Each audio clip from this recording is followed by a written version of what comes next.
ఈరోజు దేవుని వాగ్దానం.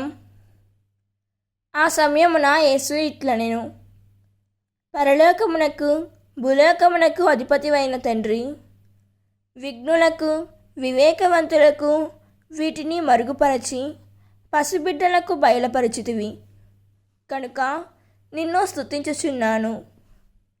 మత్తయి సువార్త 11వ అధ్యాయం 25వ వచనం. ఈ వాక్యం మనకు ఏం చెబుతున్నదంటే, యేసు ప్రభువు గొప్ప సత్యాన్ని తెలియజేస్తున్నారు.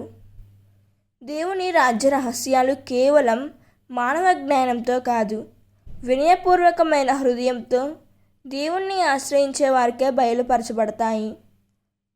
తమను తాము గొప్పవారమని భావించే వారికి దేవుని సత్యం మరుగై ఉండవచ్చు, కానీ చిన్నపిల్లల లాంటి సరళమైన విశ్వాసం కలిగిన వారికి ఆయన తన చిత్తాన్ని తెలియజేస్తాడు. దేవుడు ఈ వాక్యం వింటున్న ప్రతి ఒక్కరిని దీవించునుగాక. ప్రార్థన. ప్రియమైన పరలోక తండ్రి, నీవు వినయ హృదయము గల వారిని ప్రేమించి వారికి నీ సత్యాన్ని బయలుపరిచే దేవుడవు. ప్రభువా, నా హృదయంలో ఉన్న గర్వాన్ని తొలగించి చిన్నపిల్లవాని వంటి సరళమైన విశ్వాసాన్ని నాకు అనుగ్రహించుము. యేసయ్యా, నీ వాక్యాన్ని అర్థం చేసుకునే జ్ఞానాన్ని, నీ చిత్తం ప్రకారం జీవించే కృపను ప్రసాదించుము తండ్రి.